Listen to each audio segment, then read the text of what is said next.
Orang Islam itu cuma dua. Kalau ndak NU ya Muhammadiyah. Sudah, ndak ada lain-lain lagi. Ini mau besanan saja takut. Takut tidak mendapat barokah dari masing-masing pemimpinnya. Selisih sedikit ribut. Yang satu kunut, yang satu tidak kunut, ribut. Padahal di kitabnya orang NU ada kunutnya dan ada tidak kunut. Tapi karena dia terkooptasi oleh golongan, ribut. Kalau tidak kunut itu begini-begini. Alhamdulillah sekarang ini sudah tidak ribut karena sudah tidak sholat subuh.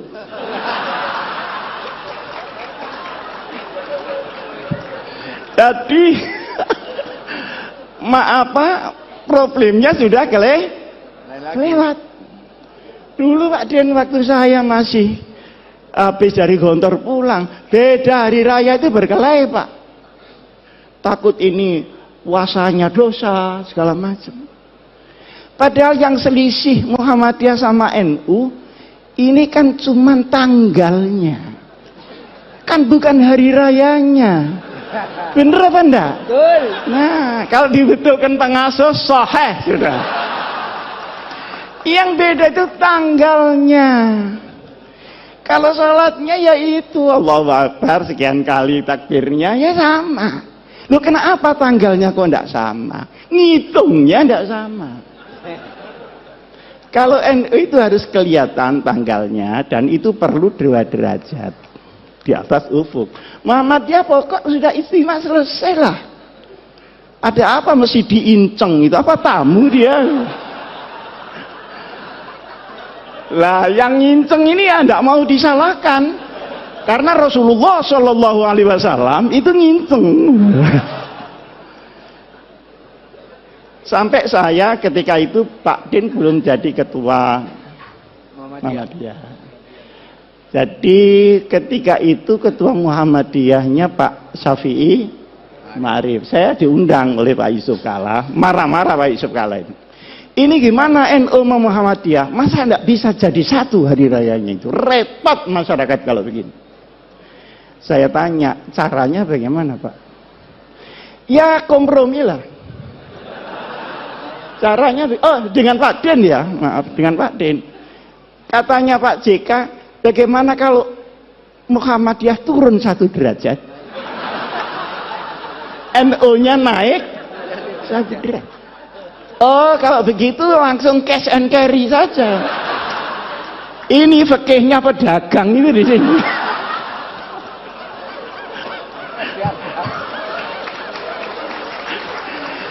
Kok disuruh naik turun? Saya bilang enggak bisa Pak itu. Lah terus yang bisa bagaimana? Yang bisa pengertian seluruh umat Islam bahwa perbedaan itu terbuka memang ada. Yang kedua, ini tidak mengada-ada karena sholatnya sama, tanggalnya yang tidak sama. Wong hari di sini sama hari di Amerika tidak sama kok. Kita berangkat dari Jepang, dari Narita itu ya Pak Akhir, itu Jumat sore, sampai di California itu Jumat pagi. Ini sembahyang Jumat lagi apa tidak? Kalau sembahyang Jumat lagi kok sergap banget gitu loh.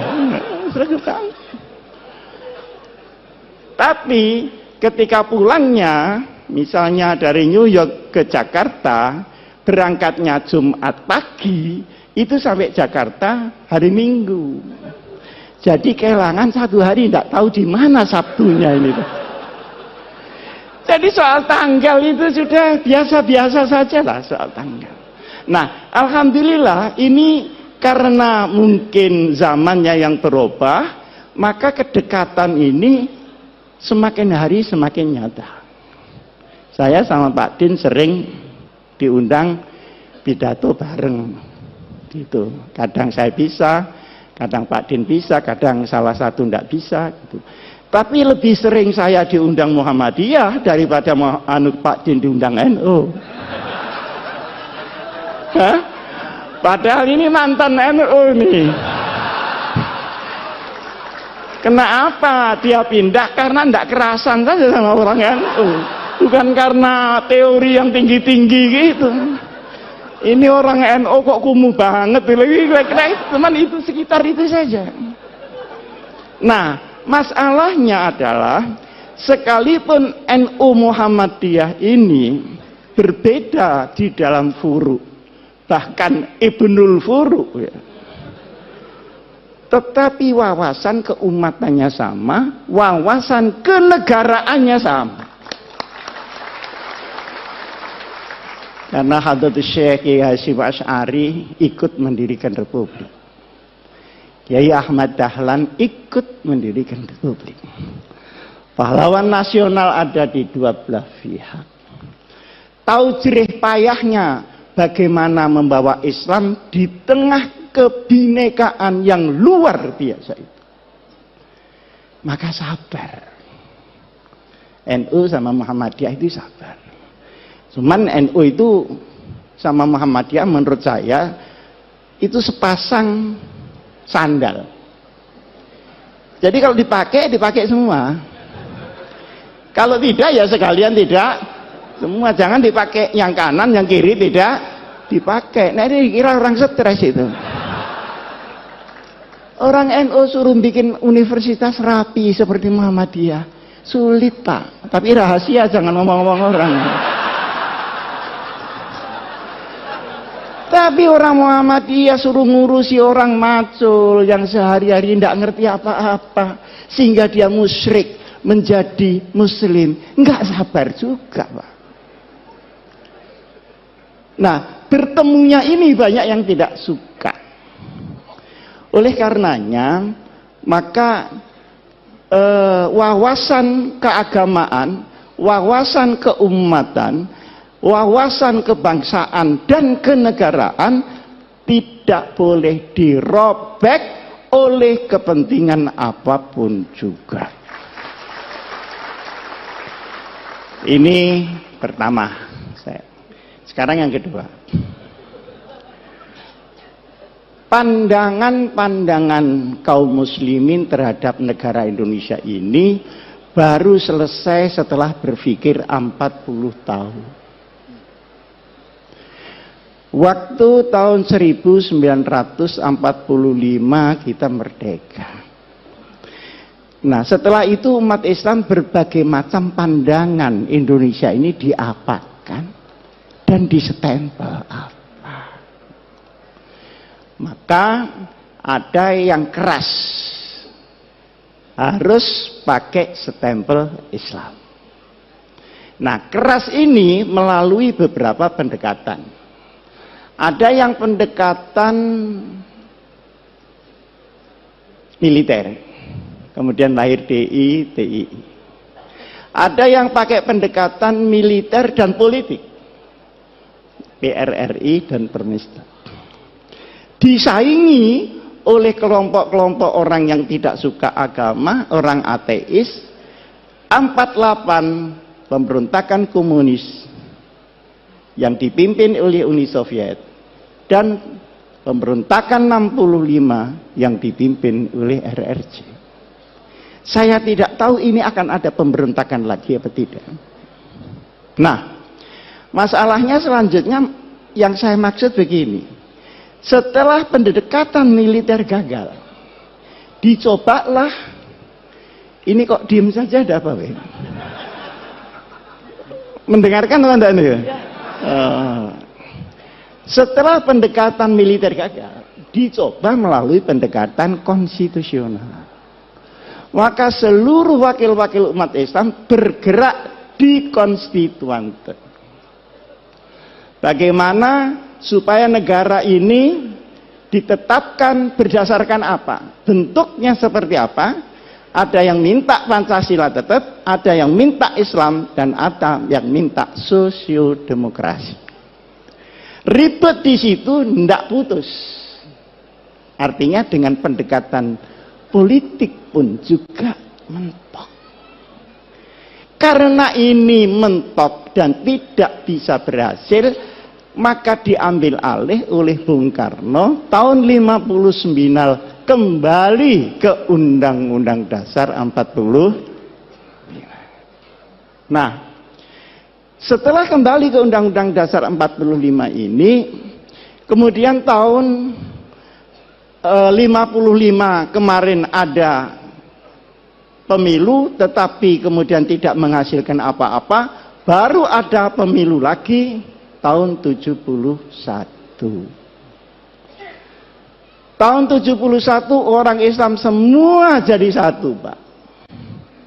Yang Pak Idham, yang Pak Muhammad Nasir, yang Pak Kasman Singotimojo, yang Pak Nurholis Majid, yang Gus Dur, semua bersatu membela satu partai bersama, namanya Partai Persatuan.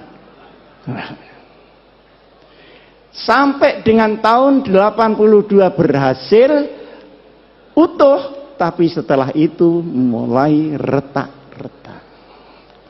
Maka sekarang P3 yang dulu dimodali dengan darah dan air mata, per hari ini masih layamutu wala ya. Mudah-mudahan qad aflaha man tazakka. Nah, ini perjalanan. Dari sini ulama-ulama itu berpikir, ini kenapa ya? Di sini kok enggak pas. Ternyata kesimpulannya, Islam di Indonesia seperti tadi yang disampaikan oleh Pak Fakhir itu benar. Islam dalam peradaban belum tentu Islam dalam formalistik. Di sini masalah yang timbul. Nah, akhirnya ketika diformalkan menjadi banyak tentangan dari kelompok umat Islam sendiri. Disinilah maka kemudian dikaji sampai dengan tahun 1983. Berkumpullah ulama-ulama ketika itu di Jawa Timur dan tempatnya di Sukoharjo, di pondoknya Kiai As'ad, ngumpul semua. Cari jalan supaya selamat, sudah tidak ada goncangan-goncangan lagi, ini bagaimana? Akhirnya ditetapkanlah bahwa untuk urusan ideologi negara ditetapkan oleh mayoritas bangsa yang namanya Pancasila, kemudian akidah kita tetap Islam sesuai dengan keyakinan kepada Allah Subhanahu wa ta'ala.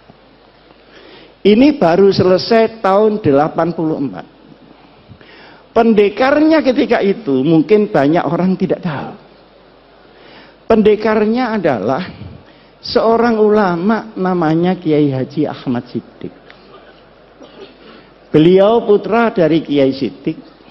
Kiai Siddiq itu asal dari Lasem. Kemudian karena kalah berdebat nahwu, malu pindah ke Jember. Jadi dulu berdebat kalah itu malu. Nah sekarang sudah kalah berkali-kali, alhamdulillah tidak ada malunya sama sekali.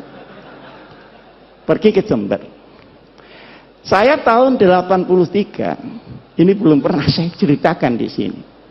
Tapi mumpung ini ada waktu dan saya juga sudah menjelang tua, ada perlunya saya sampaikan.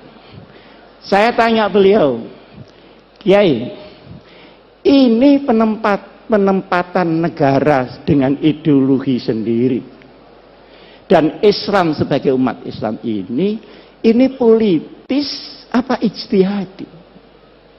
Jawabnya beliau, ini ijtihadi, bukan politis. Dan silahkan pakai untuk selamanya. Nah, karena saya tidak puas, saya tanya, dasarnya apa Kiai? Kemarin saya sudah menyampaikan ke Pak Hasan, kalau setelah saya di kantor itu memang ngaji pindah-pindah begitu. Sana 3 bulan, sana 3 bulan, termasuk ngaji di Kiai Ahmad Siddiq. Dibukakanlah oleh Kiai Ahmad Siddiq Mitsaqul Madinah, perjanjian Madinah. Iki sing bahasa Jawa. Iki si sadurunge kowe takon waca dhisik iki. Mitsaqul Madinah. Pada tahun kedua dari hijrah Nabi besar Muhammad sallallahu alaihi wasallam. Nah, setelah saya baca, ya saya bisa lah baca, wong lulusan Gontor masa enggak bisa bahasa Arab. Bisa saya baca. Komentar saya, subhanallah, ini adalah piagam yang paling orisinil untuk demokrasi dan kemanusiaan. The original conception about humanity and democracy. Luar biasa ini. Ketika itu saya membaca, tidak saya apalkan karena memang bukan mahfudot, tapi saya masih ingat poin-poinnya. Poin yang pertama, ukhuwah bainal muslimin. Oh, kenapa ya kok tidak ukhuwah Islamiyah ya? Ternyata kalau Islamiyah itu mesti ukhuwah Pak Fakir. Yang ruwet ini kan musliminnya. Khutbahnya wa'tasimu, keluar masjid wa'tafar. Di dalam kita wiridan, di keluar kita ganti sandal baru, kan begitu. Jadi yang ruwet ini musliminnya. Di situ diterangkan untuk urusan-urusan yang furu'iyah sudahlah na'amaluna walakum na'malu. Untuk yang usul ini kalau ada perbedaan harus dibicarakan di antara para ulama. Jangan dibicarakan di antara di luar para ulama. Nah sekarang enggak. Ada anak Ansor sama pemuda Muhammadiyah ribut soal tahlil. Ini nyampe apa enggak ke yang mati? Kata Ansornya, nyampe. Loh buktinya, karena setiap kiriman enggak pernah kembali. Loh ini ngomong apa?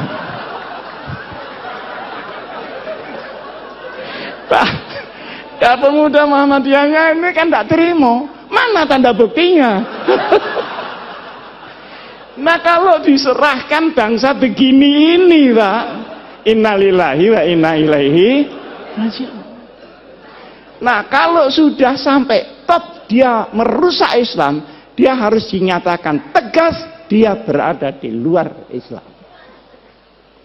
Luar biasa. Saya baru diberitahu oleh polisi. Dulu Pak Hasim, ada orang ngaku malaikat Jibril namanya Lia Eden.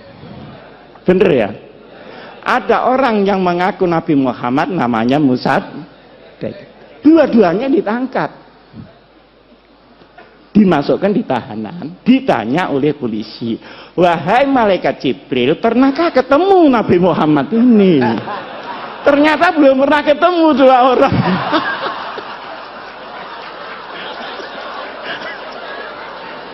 Lah kalau sudah sampai ini Pak, ya sudah, harus tegas, tidak usah ragu-ragu. Saya juga menyampaikan sama Al-Mukarram, Bapak Menteri Agama, sudah jangan ragu, katakan itu bukan Islam. Kenapa ragu? Tapi ini jangan cuma ditepuk tangan itu. Maksud saya, yang lain-lain itu ikut mendorong lah. Supaya ada pride. Karena yang menghadang pun juga sangat banyak. Yang kedua, ukhuwah bainal adyan. Mana yang bisa dikerjasamakan dengan luar Islam, mana yang tidak. Itu jelas sekali. Sehingga rahmatan lil alamin memang melampaui rahmatan lil muslimin. Urusan yang tidak syariah sudah. Bikin got bareng, bangunan, tidak apa-apa. Tapi kalau urusan yang syara, yang akidah, ya lakum dinukum, itu ada tuntunannya Pak. Dan itu disusun langsung Rasulullah Shallallahu Alaihi Wasallam. Nah sekarang ini kalau benci kelewat benci, tidak membedakan mana asyaduhum adawatan atau akrobahum mawaddatan. Zimmi dan harbi disamakan. Tapi kalau sudah kadung kepingin demokrasi, tahlilan di gereja, itu kurang tempat apa bagaimana? Seperti orang Kristen, nggak usah lah disuruh Jumatan. Nanti sandalnya hilang. Saya kan sering dicemooh sama orang Kristen. Gimana orang Islam itu? Uang ibadah kok sandalnya hilang? Ya mesti saja karena sandalnya ndak dipakai. Nah sampeyan sepatunya dipakai. Jadi yang hilang ya ndak sepatunya, tapi sepeda motornya yang di luar itu yang hilang. Jadi yang seperti disampaikan oleh Pak Din tadi sajalah al-hanifiyatus samkhah, itu pas sudah itu. Ini jangan diumek-umek lagi gitu maksud saya. Nah, kemudian yang menarik lagi untuk qabilah-qabilah di luar hukum syariat dipersilahkan untuk menggunakan kebiasaannya masing-masing. Ini saya belajar usul fikih di sini juga begitu Pak Hasan. Mabhadi awaliyah. Itu belum mabhadi akhiriyah loh. Masih mabhadi awaliyah, tetap kunci. Nah itu digawa diintil-intil tak garep apa-apa kunci. Bab mabhadi awaliyah. Di situ kan ada al-ahdah muhakkamah. Tapi yang muhakkamah yang bagaimana? Tentu yang tidak khilafis syar'i. Ma warada fi syar'i mutlaqan wala dhabita lahu wala fil lughah yurja'u ilal 'urf.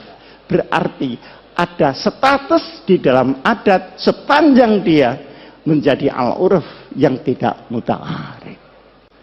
Ini kan sangat jelas. Nah, sekarang ini semua diubah. Yang lunak terlalu lunak, yang keras kekerasan. Semua yang lain dirinya dibilang kafir, masuk neraka. Neraka semua masuk neraka, surganya cuma dia aja. Lu kok tidak takut masuk surga sendirian? Yang arduhat samawatu wal gini-gini ini bagaimana? Nah, ada lagi yang kita merasa bahwa itu bukan Islam, seringkali ya, tetapi sesungguhnya itu pilar di dalam Islam, adalah kepastian hukum. Innallaha ya'murukum an tu'addul amanati ila ahliha. Tu'addul amanati ini untuk Pak Hidayat Nur Wahid. Untuk politisi-politisi supaya membawa amanat rakyat. Jangan 5 tahun sekali datang ke rakyat terus tidak tahu lagi, menunggu 5 tahun lagi. Ini yang tidak tepu, ini mesti pendaftar. Nah, kalau idza hakamtum, ingat bainan nas bukan bainal muslimin, antahkumu bil adl. Penegakan hukum ini harus sama rata sama rasa. Nah, sekarang di Indonesia kan tidak. Hukum naik susah, ke bawah kena. Pajak naik sulit, turun gampang.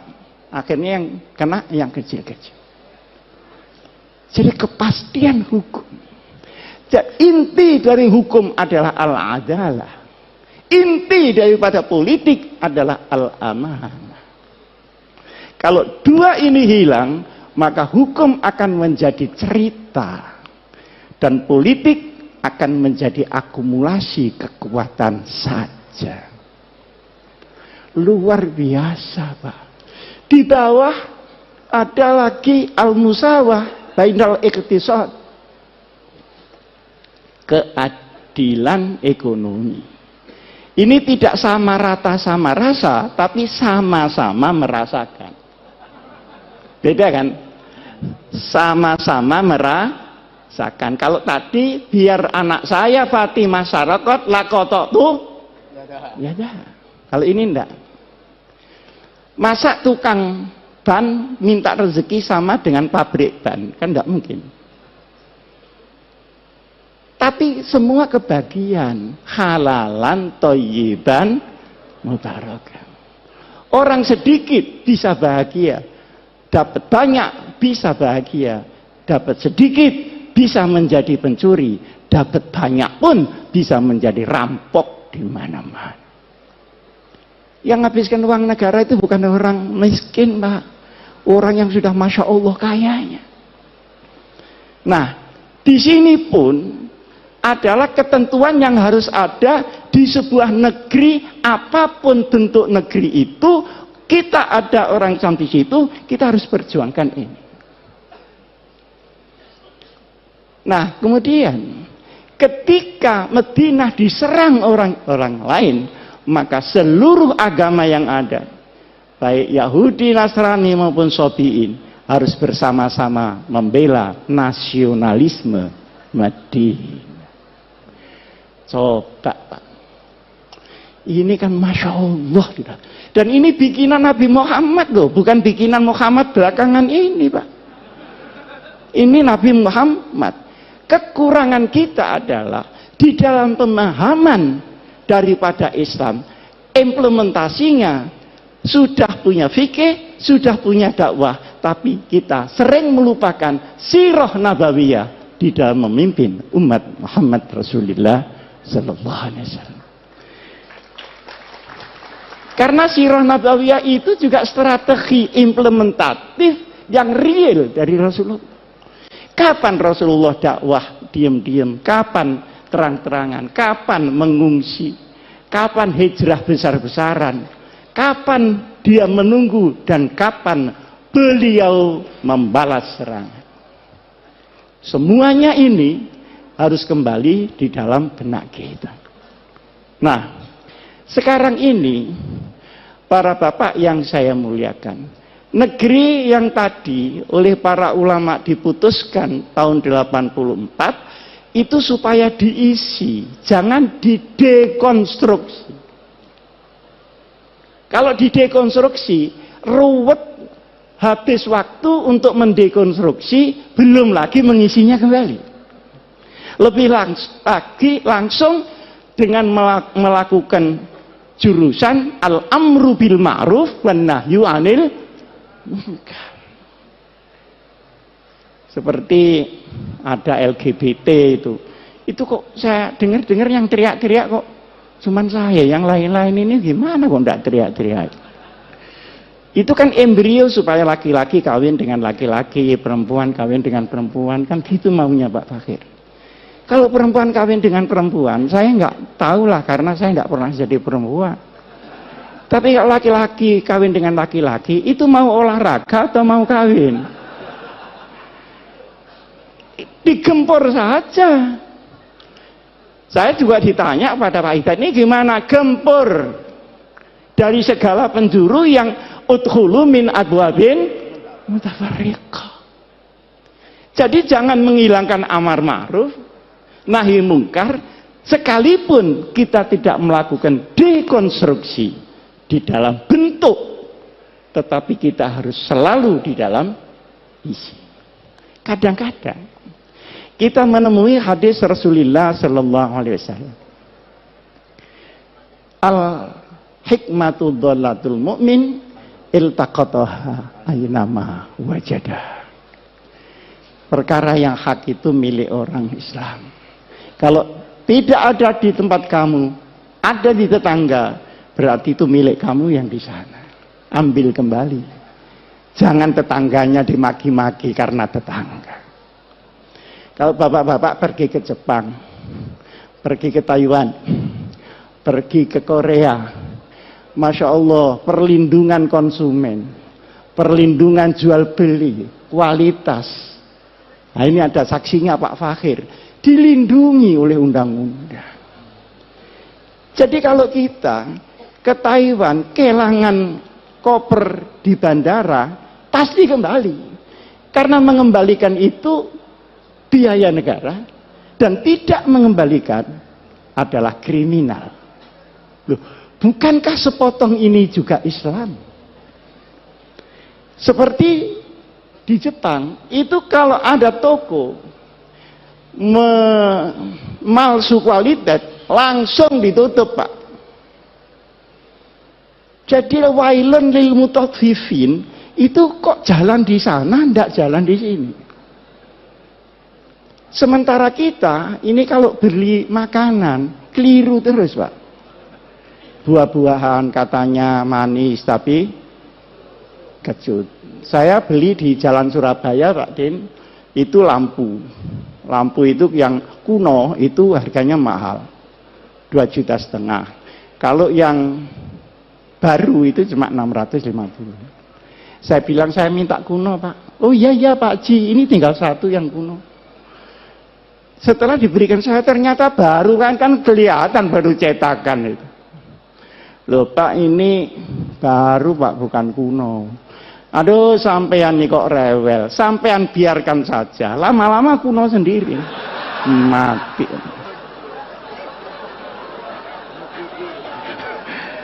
Itu namanya sekarang katanya mukidi. Ini lama-lama kuno sendiri. Wah, ini orang belum tahu siapa yang beli ini. Akhirnya saya bayar 650. Loh, Pak Ji kurang ini. Ya kurangnya nanti kalau sudah kuno.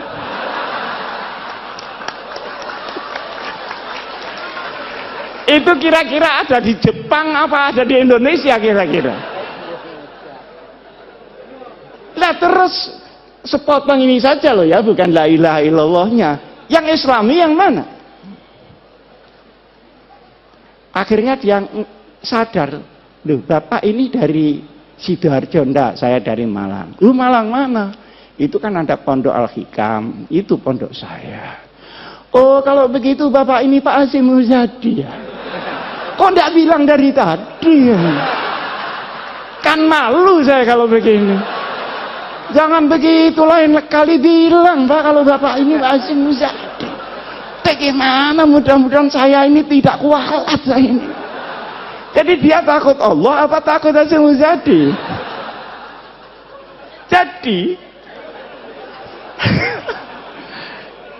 Jadi akhirnya saya itu mikir, ini kenapa ya begini? Pak Fakir kan sebentar lagi menjadi Menteri Luar Negeri, Allahumma. Masa naibul fa'il terus? Lama-lama ini bagaimana ya kok begini?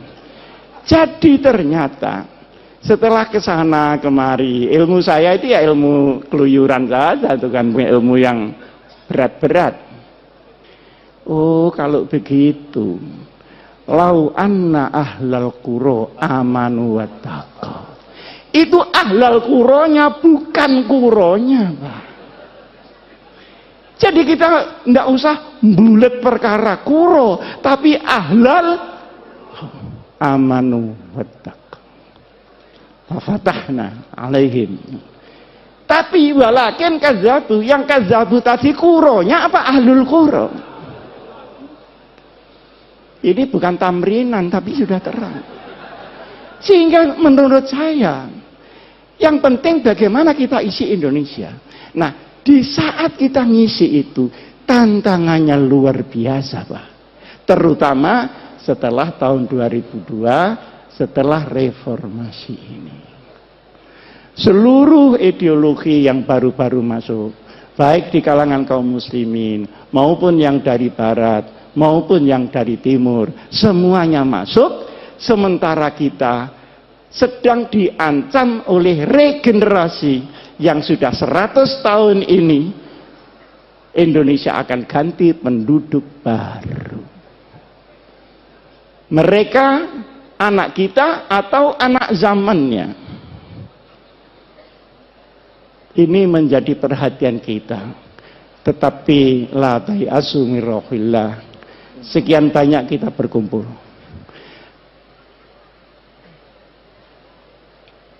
Hum ya'lamuna kama ta'lamun wa tarjuna minallahi ma la yarjun. Oke, mari kita berjuang mengisi Indonesia ini. Berhadapan dengan yang merusak. Tetapi yakinlah kalau mereka sakit, kita pun sakit. Tapi kita punya Allah, mereka belum tentu mempunyai Allah.